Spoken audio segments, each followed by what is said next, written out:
What's going on, everybody? Hurry Up Offense is back and in full strength. You're not just stuck with me this week. Returning is JT Creed and Mason Cannon. Mason, how's it been over the last 2 weeks? It's been a while since we had you on the channel, man, but how you been? Yeah, man, very busy. I am a teacher, so life of a teacher, if that tells you anything. But yeah, man, it's been good. Football's been good. Betting has not been good, but again, I see a trend here. But we push forward. But I've been good, man. And JT, how about you, man? Yeah, I was in Philly last week, wasn't able to record the episode, but got plenty of Eagles, fans all over, the city. That's the big buzz going on them and the Phillies right now. A lot of energy in the city when I was there, so it was pretty cool. No doubt about it. I'll Also, be back. I appreciate you rocking your Carolina sweater. This was not planned. This is not college day here on the Hurry Up Offense. But nonetheless, welcome to the series. If you're new, be sure to check out the link in the description. It takes you to our picks league if you want to see our entire picks for the entire week 9 NFL slate. But today we're going to talk about 5 games. But first, we have our rhythm throws, and obviously we're coming on the heels of the NFL trade deadline. And I think there's a lot of interesting opponents. First, I'll start with the players who weren't traded, like a Brandon Cooks. I was checking my phone while at work, like waiting for that detail and those trades to be made, and it just didn't happen. Cam Akers probably going to be sticking with the Rams too. That's interesting, but I kind of wanted to open up the floor to y'all. What's a trade that really stood out to you, JT? I'll begin with you. Yeah, so the trade that I like the most, probably just because I feel bad for the player, is Calvin Ridley. And not bad that he got traded to the Jags, but bad because, I don't know, the suspension levied on him for betting. Obviously, we're clearly a pro betting type of show here. But so is the NFL, right? It's so weird. It's just like such a weird suspension. A whole year for like under $2,000 when they'll just throw $15,000 fines at people for nothing. It's just weird. It's just a weird situation. But yeah, happy to see Calvin Ridley out in some new unis with a new quarterback that's not afraid to sling it. I think it's going to help maximize a little bit of his potential that we might see. He's one of the most. To me, he's one of the better receivers in the league. I'd definitely say top half. He's a legit one, in my opinion, which I know some people might disagree with. But to me, he's a legit one, just given his route running ability. So kind of excited to see what he looks like with Trevor Lawrence. Excited to see what Trevor Lawrence looks like with him as well. Somebody can get open consistently. Right now, his one's kind of like Christian Kirk, who's kind of, he's solid, but like not a legit one. I think Calvin Ridley kind of would serve as that. So yeah, heck of a trade. But I think the trade details are an interesting one because I think it could set a precedent moving forward because of how conditional and incentive laden that trade was. Because the better Ridley does for the Jags, hey, it's good for Jacksonville, and that means more, and it's going to be improved assets going back to Atlanta. So if he makes if he gets another contract, he gets an extension from the Jags, it's like an improved pick sent to Atlanta, which, hey, all sides win at that point. Makes a ton of sense to me. And I've been clamoring for the Jags to add a number 1 wide receiver. I'm with you. I think Ridley can be that guy. That being said, if they're still picking the top 10 and they could add like a Quentin Johnston, who's the 6'4", 225 pound guy who runs in the 4.3s, big body guy who's fast. And then you got the little guy, or maybe even a Jordan Addison who's really shifty and a great route runner in the intermediate parts and then really runs the deep stuff. That could be a nice way to kind of fill out that wide receiver room. But Mason, is there another move, maybe with another wide receiver on the move that stuck out to you? Yeah, man. Talking wide receivers, the one that stood out to me was definitely Chase Claypool going to Chicago. But if you're a Steelers fan, which TJ you are, you got to be happy, man, getting that second round pick back. But in my opinion, he's not worth a second round pick. But now you've got that help now that Justin Fields needs. I think it unlocks Darnell Mooney a little bit more. I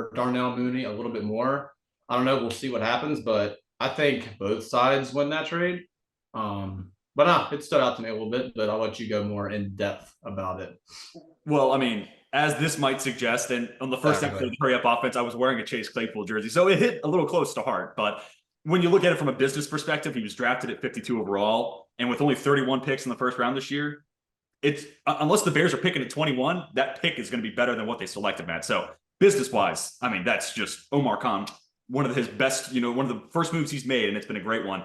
And then also you don't have to worry about trying to pay a guy, who is wide receiver 3, and it was probably going to. They basically had a free trial and then said, and I think one of the other tweets, I can't remember who put it out, but I hate doing that because I'm not going to be able to give him credit. But Ryan Poles passed up 2 second-round opportunities to draft George Pickens but then trade for the guy who George Pickens made irrelevant in Pittsburgh. And it's like, well, that's tough. So when you look at it from that perspective, a little rough. But hey, if you're a Bears fan, you're getting a year and a half control over a young wide receiver who, like you said, Mason, maybe that helps open up things for Donnell Mooney. And minimum, he's better than Equanimeous St. Brown. He's worth seeing for a year and a half more than Equanimeous St. Brown. I mean, it's worth taking that flyer. I just think the price was pretty steep. Now, what's interesting about this is the gamesmanship of the Green Bay Packers. It's been reported that they came in, rose the price up. Originally, it was going to be the Ravens second-round pick that the Bears just got for Roquan Smith. But then Packers come in, improve the value, and then it becomes the Bears second-round pick. So, hey, I'm a Packers fan. I'm rooting for Green Bay this week just because of that as a Steelers fan. But those are all interesting trades. And again, Brandon Cooks, I'm waiting to see what that situation kind of develops into. And we'll talk about the Texans here in a little bit. One last thing, obviously all three of us live here in Virginia, so we're very close to the Washington Commanders. And, the reports out today that Dan Snyder has, hired a team to basically help him sell the Washington Commanders in a lot of ways. And I have somebody who works with the Snyder, so not Adam Schefter with my sources, but do have somebody close to the situation who said, in a very nervous tone, I can confirm that these things are true. And, again, speaking to how she said it, yeah, it looks like it's imminent. So it'll be interesting to see who's in the running there. I know a lot of Commanders fans are really hoping Jeff Bezos buys the team. Apparently he's a huge Washington football fan. And, dude, he's got big presence. He's got big presence more and more in DC in the market, building a lot of stuff up for Amazon and stuff like that. So it kind of makes sense. But one thing I'll say about it too, I don't know if you guys saw too, the recent allegations of federal, the federal accusations and have opened up criminal charges and stuff like that. Looking into the money issues, the financial issues of them basically kind of embezzling in a way. And I don't think these two announcements are mutually exclusive. I think the Snyder kind of saw the writing on the wall, knew that was going to happen. It's like, hey, it's time to go ahead and move on from this asset. And I think the other thing, going back to Bezos, dude, if he buys the team, that stadium is going to be pulled straight from the year 3000. Oh my God, that thing is from the future. And, FedEx Field's as old as I am. It was built in 97. You guys are 98 kids, but it's amazing. You look at FedEx and you're like, yeah, it's probably been around since 68. It's fallen on. It's fallen on. Rough, it looks like a temporary stadium almost. That they were just going to use for a couple of years, but then they ended up just not being able to afford the other one. So, I mean, if Dan Snyder does sell the team, hopefully a new stadium, hopefully a new direction for the franchise, because during the Snyder era, it has not been very good considering what it was before that. So it's got to happen. It's got to happen because, if you look less than a week ago, they were putting out statements, we're never going to sell the team. And then, all of a sudden, you know what? Actually, let's hire these people. What do you think happened? You know what I mean?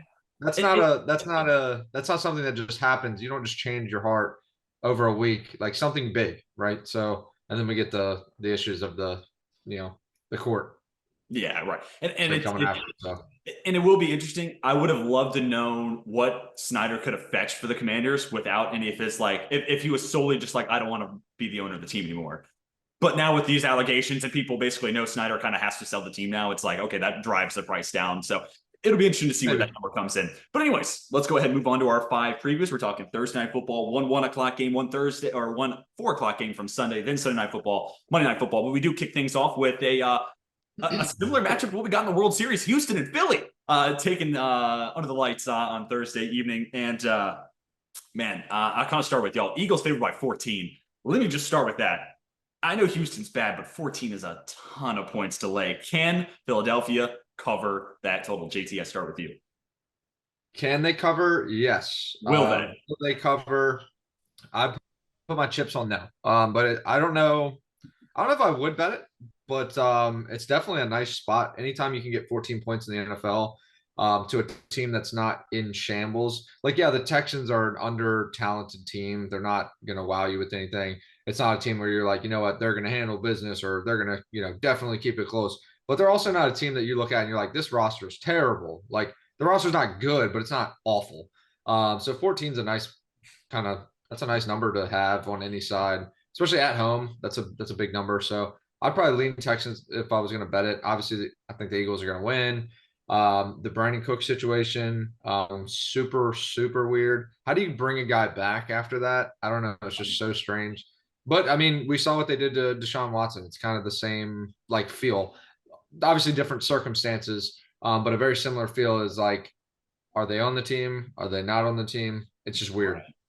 And you obviously can't cut a guy you just gave an extension to, because then you're just throwing away guaranteed money and you're screwing yourself out of future resources. But then I think minimum, he's gone this offseason because he still has some time, obviously, with that extension. But it made all the sense in the world to trade him, add some void years onto a contender once they get him. And then the contract's not that big of a concern. But Mason, I wonder what the offers, like, how low and how bad were the offers for them to not move him? Like, I'm just thinking about, like, you have no leverage here. Like, he wants out. Like, I think it might have been Albert. It might have been Albert Breer as well who tweeted this. But apparently, the deal was locked up. Compensation was lined up. He was going to go to Dallas, but the Cowboys didn't want to pay the full salary. Right, they wanted Houston to eat money, and then in turn, Houston wanted more in return. So at draft capital, that is. So that's where ultimately they kind of ran out of time running into 4 o'clock. But apparently, he was about to go to Dallas, which, wow, that could have been spicy. Been weird. I don't know. I think it could have been hot. They need another guy out of speed threat. I think it could have worked, but it comes down to your faith in Kellen Moore. Could he have maximized in that? So, but anyways, talking Thursday Night Football, 14-point spread. Mason, do you think the Eagles cover? Yeah, like JT said, do I think the Eagles cover? Not too sure, but TJ, I like your point. I was reading your notes. The Eagles just tend to coast in the second half, and like you said, 14 points is way too many. So, and just like JT said, I don't know if I'll bet it. It just seems like a boring game to watch. I don't even think I'm gonna watch it. I don't know. We'll see. But I don't know. I think I could also see the Eagles win by 20 points. And TJ, remind me if I'm wrong. Was it 2020 when the Steelers started 11-0? It's 2 years ago. So yeah, 2020. Yeah. We started 11-0. Yeah. Yeah. So like this year, the Eagles team reminds me a little bit of that Steelers team, but maybe a little bit better. Sure. So I'm still not a big believer in the Eagles, but totally. You're not. Well, let me just people who have watched my content on this channel, they'll know that's the exact comp I gave this team. I predicted the Eagles would go 13-4 and be one of the highest ranked seeds in the NFC because they're a well-balanced roster. They can win in a lot of different ways, and they have the second easiest schedule coming to the league. So it just made sense. And just like Pittsburgh, they finished the year 12-4 after an 11-0 start, get bounced in the first round. Last year, Arizona's the last unbeaten team at 7-0. They get bounced in the first round. I could see this Eagles team maybe getting surprised in the first round once we get there, because again, it's an easy schedule. So we'll have to wait and see. I do think this Eagles team, comparing it to, the corpse of Big Ben and then what Arizona ultimately became at the end of last year, they are in a different league, but I don't think it's close. I think the Eagles are leaps and bounds better than those two teams, to be honest. That Pittsburgh defense that year was legit. And Big Ben, I don't know. Big Ben was a problem. Yeah. The Eagles are definitely better, but the Eagles are like better. It almost looks like they get bored with winning. Right. And it's like they're that good. Like they're the reason they look like they coast is like they legit look like they get bored when it comes to play calling, and they just are like, let's not waste any plays this week. We'll save them for next week. Right. And that could be like the injury factor too, where it's like, hey, it's just not really worth it. So, I mean, to y'all's point, the biggest note that I put down in our document, if you're going to bet this game, bet Eagles -7.5 in the first half. I know you're behind the touchdown hook, but if the Eagles are going to dominate Houston, it's going to come in the first 30 minutes. So it's one of those things where if not for the Eagles coasting in the second half, 14's easy, because you look at these two teams on paper and it's like, dude, against the Eagles offensive line, Houston's not generating a pass rush, and they're not going to stop that Eagle run game either. So, and then on the other side of the ball, it's like, is Brandon, is he on the team? Is he not? If he's not, what is his situation? Then can anybody get open against Darius Slay and James Brad? I don't know. It just feels like a really tough matchup. These two teams are in very different spots in their rebuild. So, it's fair to say that. So I think if you're going to bet this one, Eagles -7.5 first half is the way to go, just because I can't trust Philadelphia to really take the second half serious. But it is kind of wild how the stars kind of aligned. It's our World Series and it's our Thursday Night Football, Houston and Philadelphia. Have y'all been watching the World Series at all? For baseball players, there's only I've been checking in. Okay. I'm a baseball player, not a baseball watcher. It's different. Sure. Right. Mason? No, I haven't really watched. I've followed. I think I watched game 1. That's it. Yeah. Well, yeah. Game 1 was one of the better games. Phillies had a dominant win last night, right? Game 3, 7-0 win. Game 3 was if you were watching the game, the energy in Philadelphia was on another level. It was insane. But anyways, we're going to talk football. Let's move on to our first Sunday game. Chargers favored by 3.5. That line did just update against the Falcons. Over under set at 49.5. Mason, let me start with you. You and I have, kind of always had this love and affinity for Justin Herbert. He's coming off a bye. Do you think he gets it done against Atlanta, or do you think the Falcons can be kind of sneaky here? Well, I saw a report on my phone not too long ago, a couple hours ago, regarding Keenan Allen, and I'm very frustrated as a fantasy owner. Sure. Don't think he's playing again this week, so I'm so glad I traded for him week 1. But if he doesn't play, I'm not feeling so hot on the Chargers, with Mike Williams not playing already. But I don't know, dude. I am a Justin Herbert lover. I love this man. I love watching him play. I think he's due. I think they win this game with ease. But again, if Keenan does not play, not sure how I feel. Then again, the Atlanta Falcons are one of the better cover teams in the league. So then you got that going too. So I don't know, kind of 50-50 right now. All right, well, JT, we've talked about the Chargers a ton on this show, and one of the big things we always come back to is Keenan Allen playing or not. So as you hear this news, if Keenan Allen is playing, how do you feel about this one? If he's out, how does that maybe change things? Yeah, Keenan's playing. I'm pretty confident on Chargers covering 3.5. Okay. I think 3.5. I'd still take the Chargers even without Keenan Allen, to be honest. I see the Falcons kind of. I don't know, the more I watch them, I'm like, okay, they're starting to come down to earth a little bit. You're starting to see a little bit more of the limitations that we see with the roster. And I mean, let's be real. I think that the front office, whether you believe in tanking, whatever you want to call it, I don't think that they're tanking by any means. But they know how far the Falcons are really going to go. Let's be honest here. NFC South division leaders, come on now, believe in them. Okay, that's cool. Nice. But yeah, so I like the Chargers 3.5 here. One note, I did see that I think Cordero Patterson's coming back this week for the Falcons. That's pretty big. I like him as a weapon on that offense. So I don't know that I don't have like a lock on either side. Just looking for more consistency out of the Chargers, like we always are. They are, that they have the roster to do some things. But it's just always looking for consistency. So all right, just another week of the Chargers. Well, I've already taken Falcons money line. I've already taken Falcons to cover. I have a hard time betting on Atlanta, but they're so fun to root for when they're getting points. So let me start with like a high, over the top look of why I think this plays out. One, if Keenan Allen's not playing, that is a major concern. Also, AJ Terrell did not practice, but it does feel like he might be able to make an appearance in this game. And if it's just Mike Williams against AJ Terrell, it's another game where it's like, hey, Josh Palmer beat me. And I'm not sure he's really that guy yet. So that could be an interesting opponent. So I think Keenan Allen is a huge name to keep your eye on when it comes to the injury report here. But I mean, look at the Chargers. Obviously, they're coming off bye week, and then you look at Atlanta coming off a really emotional overtime game against Carolina. That's the one thing that kind of holds me back from really buying into the Falcons. It's like this team might be really just gassed, but they are playing at home, so hopefully that deters some overtime versus Carolina kind of tells you what you need to know. That game was so ugly to watch. I will say DJ Moore's got a dog in him, and he should not have gotten a penalty for celebrating. I would have done the same thing. But anyways, oh, true. It was that kind of wild catch. Yeah, it was kind they should have covered. Yeah, no, they should have. Right. Yeah.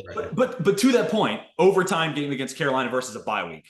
Which team's probably feeling a little better coming in? Who's feeling a little more fresh? You would hope. The Ribs are feeling good by this point, I'm sure, for good old Herbert. So yeah, we'll I certainly hope so. Anyways, getting back to what my real root of why I like Atlanta this week is another year where LA can't stop the run. And if there's as much as I love Drake London, I think Kyle Pitts has the capabilities of being a stud, both as a wide receiver and tight end. He's got the talent. The most efficient part of this Atlanta offense is their run game, especially if Cordero Patterson's coming back. So I could just see, and maybe this is where I'm leaning more 3.5 versus the money line, but I did take the money line because I like the value. But this is one where maybe they don't win, but they can keep it close just because put up enough points early, make the Chargers play from behind. Or also, can we just talk about anytime LA gets more than 3 points, they somehow find a way to like not cover the spread. This is a team that plays close games. So I like it from a lot of different perspectives. Long story short, I like the Falcons to be able to cover mainly because of that run game, but also no JC Jackson. So what's that secondary looking like? How does LA play those two big wide receivers, and then how do they counteract the potential big plays off of play action, given Atlanta can run the ball well? So I just think it's kind of a tough matchup, but also 3.5 points. The Chargers are going to find a way to make this a field goal game. I don't care. So maybe I like it just for that point alone. But we can go ahead and move on. Any final thoughts on this one? Yeah, not a whole lot of strong feelings on that one. I think it's the line's kind of where it should be. I get your points for sure. And it's tough when one of these two teams is coming off a bye because we don't have anything to base off of. We don't have any new data points about the Chargers. No fresh, no fresh feelings on it. No, yeah, exactly. But anyway, so let's move on to our 4 o'clock game. And I love taking these underdogs, man. My lock of the week is in here. It's the Seattle Seahawks. I'm taking their money line. I'm taking them +2. Look at what these two teams have done this season. And tell me how the Cardinals are the side laying points. There's a team that's exceeding expectations, and there's a team that has been generally a disappointment this year. So I think there is a potential couple mismatch problems where the Cardinals, it's like, hey, who on Seattle's defense is going to be able to contain Kyler Murray? Because that dude might run around like, hey, Mason, you're talking about being a teacher and you work with really young kids. He might run around like a 5-year-old who just got your keys and you're just trying to catch up to him. Like, I could totally see that being an impact in a player in this game. Also, D-Hop. D-Hop's been an animal since he got back. So, but the other side of it is Arizona's defense is rough. Geno Smith, DK Metcalf, Tyler Lockett kind of bouncing back after a rough start yesterday. I think there's enough offensive pieces there. Kenneth Walker, who Arizona's run defense is nothing to write home about. So I don't know. I think there's too much offensive firepower, and it's interesting. The line did move down from 50.5 to 49.5. Could be a sneaky over game. I don't know. The Seahawks defense is starting to piece things together. But JT, I know we talked before the recording. You hate my money line. Lock of the week here with Seattle. So tell me why I'm wrong. I don't hate it. It's not that I hate the play. Everything on paper, it makes sense. Any trend you look at makes sense. This is the smart way to bet it. However, it feels like a square bet. Because everything points in the right direction, and then you look at the spread and it's 2 points the other way, you're like, what am I missing? Yeah, what am I missing? Exactly. But yeah, it's just weird. I mean, I'm a Vikings fan, so I watched the whole game. We played the Cardinals last week. The Cardinals defensive line, you kind of hinted on it as far as, filling run gaps and just not getting any type of push. Like the Cardinals are as bad as it gets when it comes to push at the defensive line spot. I'm playing Kenneth Walker over run. We'll say like we were bullying their defensive line, and we run mostly a zone scheme with kind of some undersized guys. Like we have undersized guys in the offensive line, and we were moving them like 4 or 5 yards up the field every carry. Like Dalvin Cook looked like old Dalvin Cook last week. So, matchup wise, the Seahawks, right? They should blow them out. Like they really should. The way they're playing, they should beat them by 10. But it's just weird to me that the numbers there, that to me screams like trap game, screams like a square bet. I don't know. It's just something I'm probably going to stay away from. Even though or honestly, man, if you're feeling that strongly about it, don't take Seahawks money line at that point. Push it to like Seahawks minus 6.5 or 6.5, something. Yeah. Get your money's worth out of it because on paper, that's what it should be. Don't tell me twice. I'm all in. Geno's taking me home, man. Geno's about to make me a millionaire. That's all I know. Hey, well, kind of on that point, and also I was just trying to find the rushing props for Kenneth Walker because whatever that number is, it's not high enough. Again, Dalvin Cook looked like prime Dalvin Cook last week. So, Mason, you even had it in our notes. This feels like a must-win game for Arizona. I think that is part of why they're favored here, and then maybe that's skewing the number here. So, do you think Arizona? This may feel like a must-win, but do you think they can get the job done? Yeah, I'll be quick. I'm not a big analytic guy, but yeah, like you said, it's just like a gut. It's more of a gut feeling. I just they have to win this game, and I think they're going to get it done. I think it's going to be a close game. But then again, the Seahawks have been hot. Biggest surprise of the team. I could also see them win, by 6, 7 points. But I don't know, just a gut feeling. Like who's going to stop Kyler Murray? Who's going to stop D-Hop? Just it doesn't make sense. Nobody on that defense is going to be able to, get it done. But we'll see. Yeah, and I mean, this also becomes like a massive game for Cliff Kingsbury because, I feel like every game and every week we can say that, but, you drop another one and things are going to get really rough here for his potential futures. We lose Mason, but yeah. We'll take that as what were you saying? I was just going to say, you kind of hinted on it just when we were shooting in the group text last week, talking about the Vikings and the Cardinals. They don't seem interested in tackling. And to me, that's you kind of hinted on. It looks like they're kind of giving up on Kingsbury.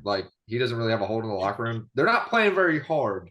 They legit just did not look interested in tackling any of our ball carriers. So that's to me, that's the number one telltale sign of ooh, things aren't going too well with the head coach over there.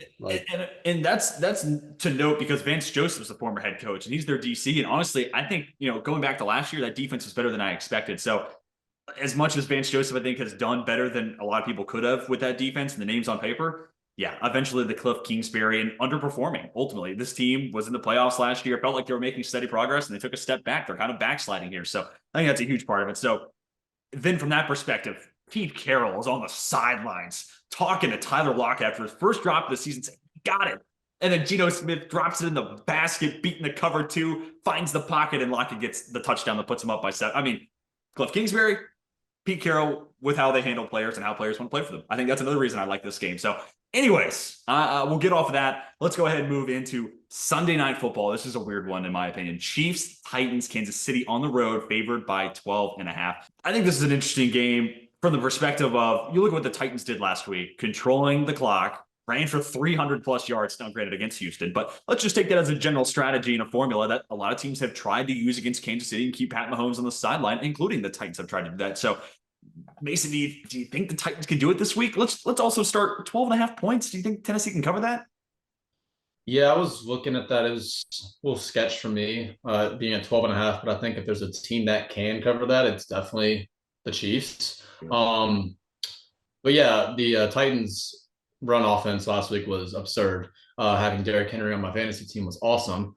But yeah, it's definitely interesting. I think I like the over. I think Mahomes puts up a lot of points, and I think the Titans are gonna. I'm not sure the status on Tannehill. I'm not sure if he's playing. Return to practice. I think you should be. Okay. Yeah, I still think they're gonna pound the rock no matter what. But yeah, like you said, as long as you keep Tennessee's offense out there, I mean, whatever happens, happens. But I just think Pat Mahomes might be too much. I don't think I would touch the spread, but I do like the over there. Yeah, 12.5 can be a weird number. And good on you mentioning Ryan Tannehill, because look, I was excited for Malik Willis. That kid's ready. That kid is not ready. He had one pass in the second half, and that sums it up. And so, JT, I'll toss it to you now. With Tannehill back in the lineup, do you think Tennessee is able to cover this number? Are you with Mason on the over of the total? Basically, what kind of plays are you looking at for this game, and how do you think this game ultimately plays out? Yeah, I think the Chiefs end up winning. Wouldn't really play. Yeah, I wouldn't do like Titans money line or anything crazy. Titans plus 12.5 would be my play though. Just I like the number, and it feels like the Titans are kind of almost like settling into the season. It kind of felt like they were a little shaky at the beginning of the season. Vrabel, gets everything straight, kind of evens everybody out. Now we're kind of seeing the good old steady Titans that we saw towards the end of last year. Derrick Henry throughout the season typically gets better and better as we go. We're about midway through the season. He's looking good. Had a big week. He also tends to string together very good game after very good game. And before he kind of falls off, he's not really somebody to go up and down and up and down. So I could see him, having a really good game, 130, 150 yards, rushing, something crazy like that. Just to keep him within the game. I don't think the game plan changes from last week to this week. Probably just going to tote the rock. See how close they can keep it. Hope for a turnover here and there, because that's the only way they're beating the Chiefs. They're not going to beat them by the more possessions. We talk about this, especially as a Carolina fan. We used to play very fast under Roy Williams. The reasoning for that is the more possessions you create, it kind of takes chance out of the game. So the better team typically wins because you're just increasing the sample size, essentially. So same thing in this game, right? They want to limit possession, decrease the sample size, increase the chance of a turnover or something like that influencing the game. So I can see the Titans kind of doing that. That being said, the Chiefs, everybody comes into that week. When you play the Chiefs, you're going to try and do that anyway, and It doesn't happen very often. That being said, I think the Titans are just kind of the classic team that can do that to you. So I lean Titans plus 12.5. Sounds like I'm pitching it pretty hard. Not that I'm not that confident in it, but if I had to play something, I would go that way. I pitched it pretty hard, but I'm not like sold. I think if it was at 14, I'd play it 100%. Sure. 14 to me is a great number to get it at, because to me at worst you're getting a push. 12.5, a little strange, a little weird number, but I'd still like it with Tennessee with the points. Yeah, I think I'd go with you. I'm not touching the spread on this one, but in the picks league, I think I might go Tennessee. But obviously, I think Kansas City straight up wins. I think the angle to go with it, if you were to say, hey, Kansas City is going to be able to cover that number, you could buy into the revenge game narrative. This was the game last year where everyone all of a sudden's talking about Pat Mahomes can't move the ball against too high coverage, right? Those too high shells, they slow down, they take away Tyreek Hill, blah, blah, blah, blah. That's where all this kind of came to its fullest fruition, excuse me. And I can see Kansas City now that I think they've changed as an offense. They can learn to play in a 10 play per drive type of way. And I think they could beat too high looks. So I could see, Kansas City at all opportunities just absolutely pouring it on Tennessee and just not taking the foot off the gas. So maybe that's your angle then for Kansas City being able to cover. I also think one of the other differences for this Kansas City team this year versus last year, I think there's a little bit more run defense, reinforcements. I think Nick Bolton's gotten a little better. I think Carlos Dunlap was someone not on that roster last year. He's here in Kansas City now, and that's been something he's been a little bit comparing run defense, pass rush. Look at the PFF grades. He's been a bit better of a run defender. And then Chris Jones has been solid against, rushing the passer. Obviously, he's a stud. And then he's been solid against the run. So I think there might be a little bit more to help Kansas City try to, keep Derrick Henry from, those extra third. Kind of going back to the Colts game, it just felt like Indianapolis got enough first downs, kept the ball long enough, and that kept them in the game. I think Kansas City might be able to try to slow that down this week against Tennessee. But yeah, 12.5 is kind of an ugly number to me. Like if this was 6.5, I'd be telling you to sprint your ticket in and telling you Kansas City can win by a touchdown without a doubt. Maybe even 9.5, I'd be saying that. But then 14, yeah, I'd be like, yeah, Titans. I mean, that's betting for you, right? You got to find that right If number. it was 10.5, would you be running? I mean, would you be like locking in the Chiefs? 9.5, maybe 9.5. But not 10. In front of that 10, if 10 through 12. See, but that's what makes me like the Titans here. It's kind of like, okay, well, what if you put 2 points one way versus the other? Like 2 points towards the Chiefs side, it wouldn't make me lock it in, but 2 points towards the Titans, it would. So at that point, I'm kind of now. Granted, we're talking numbers that are very important to football, so that's not a fair argument to say. And that's where my argument would come in. It's like when you look at key numbers, the difference between so Kansas City would have to win by 11, right? The difference between not a lot of games end in 11, 12, or 13 point differentials. 14, maybe 13. You can start a little bit higher of a percentage. So that's where 12.5 is a little more favorable to Tennessee because you have to get to 13. And again, it's one of the not a crazy high percentage once you get in the double digits, but a little bit higher, and then 14 thereafter. So yeah, I think I'm with you. The Titans being able to be able to not be embarrassed essentially on national television. So they're at home too. That helps.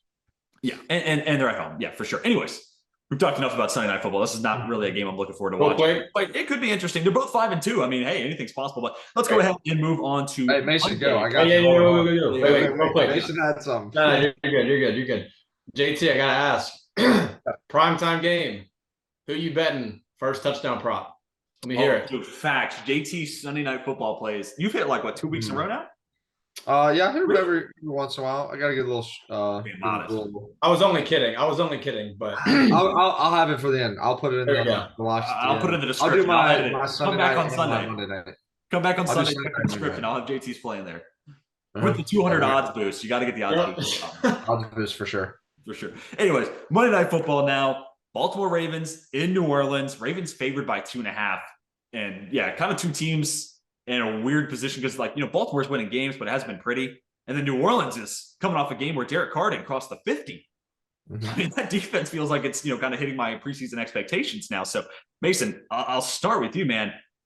Who do you like in this one? I mean, we're basically talking about Baltimore winning by a field goal, or are you taking the points with New Orleans? Where do you stand on this one?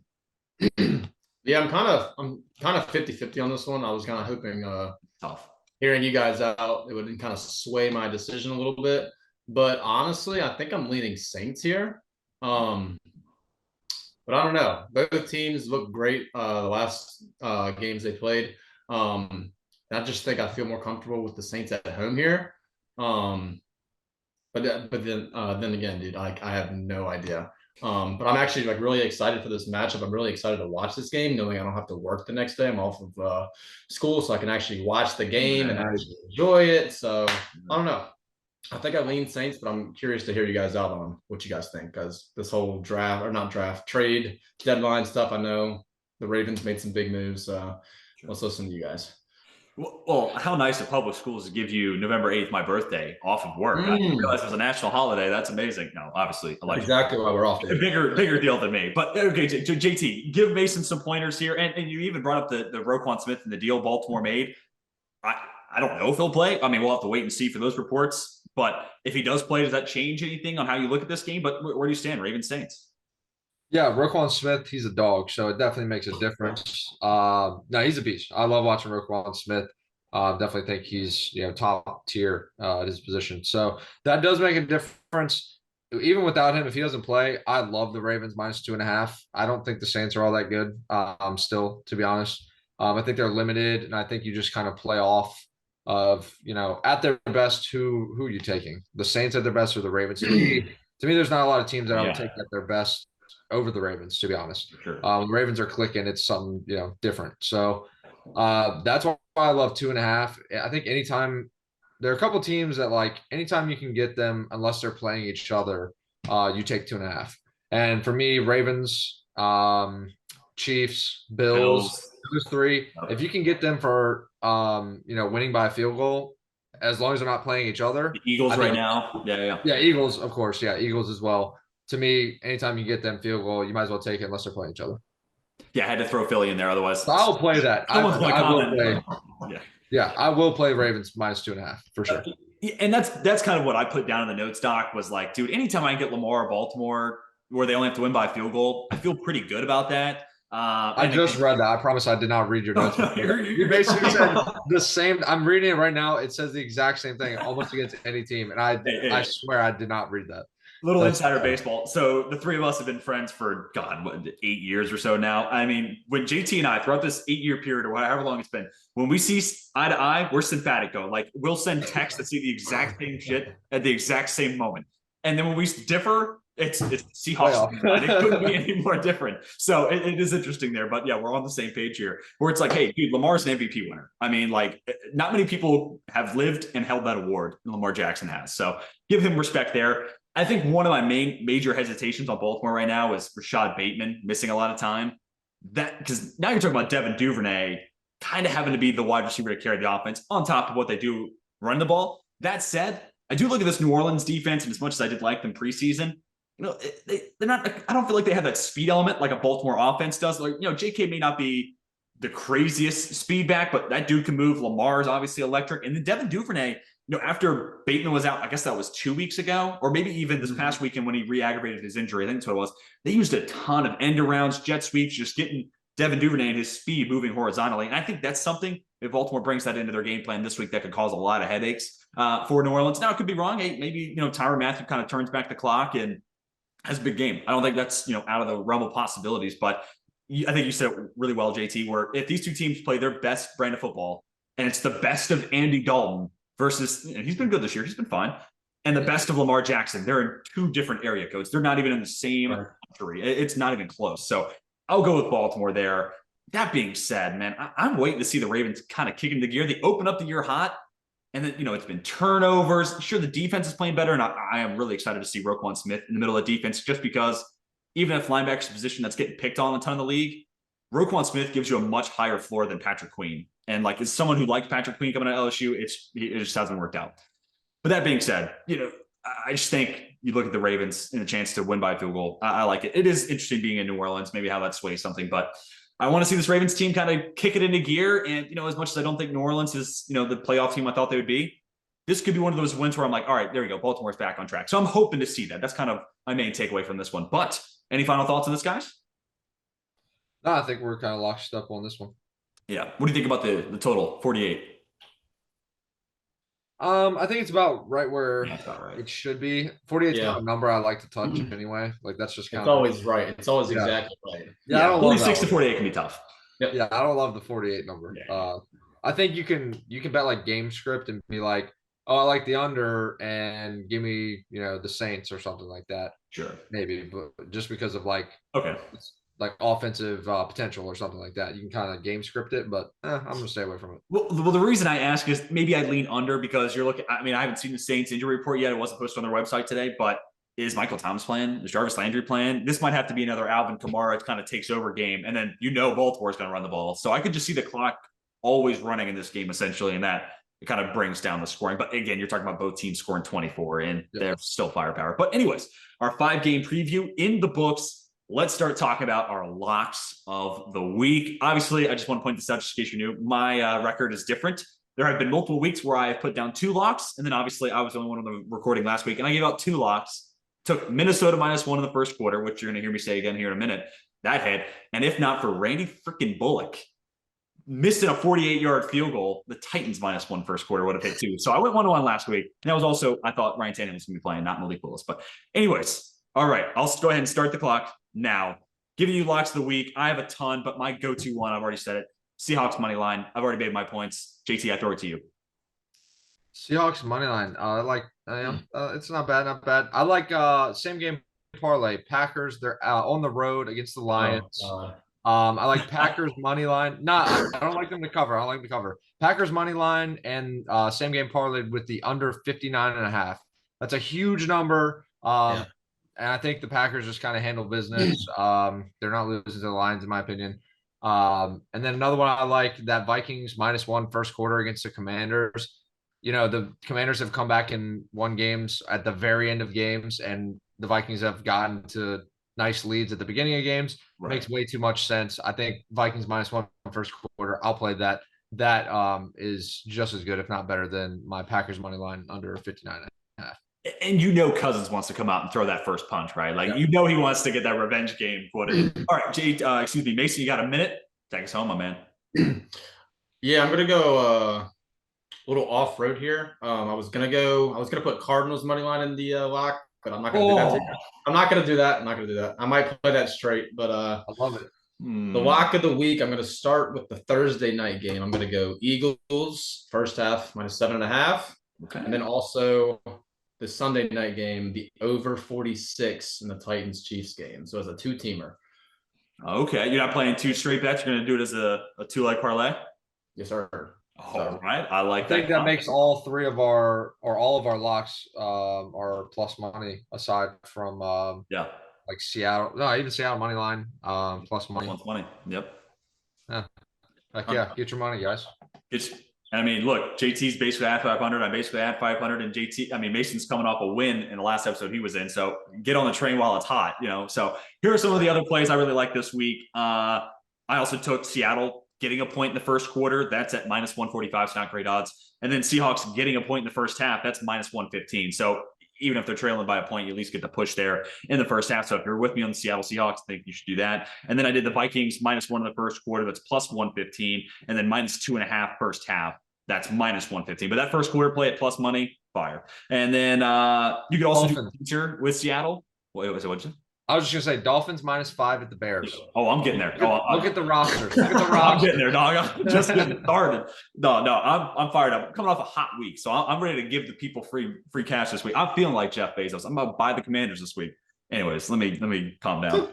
You can do a teaser with Seattle, even if you don't think they'll win. Get them out to +8.5, and then take Cincinnati down to -1.5. Feels like they're a team that really needs to win, and they're going against Carolina. So can they win by 2? I would certainly hope so. I like the Ravens -2.5. That's something I've already put money on. And then, like JT said, Miami going against Chicago. That run game alone against a team that just traded its best run defender and the league leader in tackles at 83 with Roquan Smith. Yeah, I'm sorry. I will take Miami there. Other play, how are the Vikings only 3.5-point favorites in Washington? We're just talking about how, that team's 4-4, so I don't want to get too out of the way. But it took Terry McLaurin sunning Stephon Gilmore for Taylor Heineke to beat Sam Ehlinger. Listen to the words coming out of my mouth. It was a 1-point difference between Taylor Heineke and Sam Ehlinger. Yeah, I'll take Kirk Cousins in that matchup. So after my long list, I basically give you an entire sports book worth of plays. But any other honorable mentions you guys want to toss out to the good people?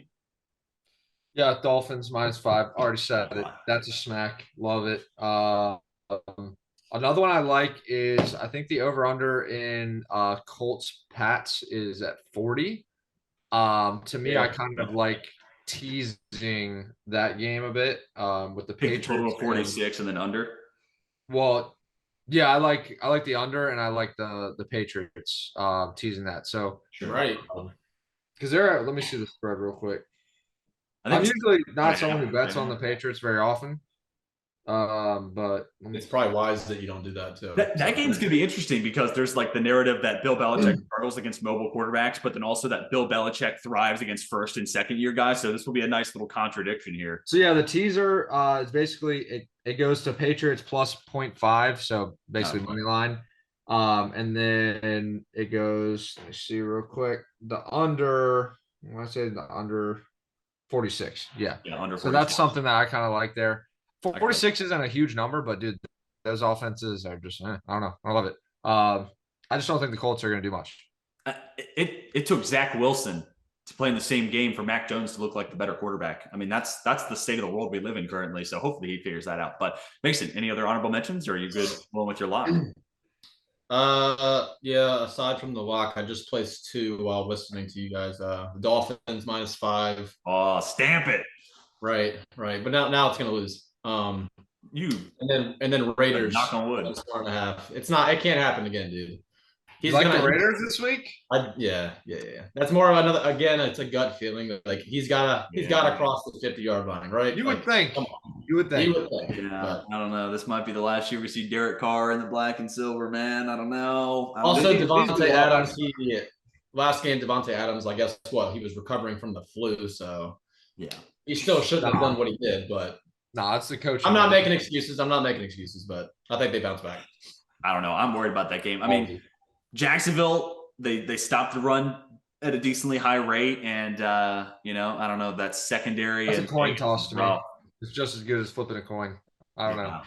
Yeah. Let's go. Which at that point, I'll take the Jags as they're getting points. It's only 1.5, but weird. Yeah. I don't know. That's gonna be a weird game. I don't really care who. I mean, both teams could honestly get a loss in that one. But anyways, that's enough takes for me today. But that's gonna do it for this episode of the Hurry Up Office. It's been our Week 9 preview. Give us your takes and thoughts on these 5 games we talked about, but also some of your favorite plays of the week. Who knows? We just may tail your plan. I may even feature it on next week's episode. But I want to say thank you for joining us. If you enjoyed, hit that like button. If you're new around here, want to see more football content, just hit that big red subscribe button. Until next week, he's JT, he's Mason, I'm TJ. We're signing off.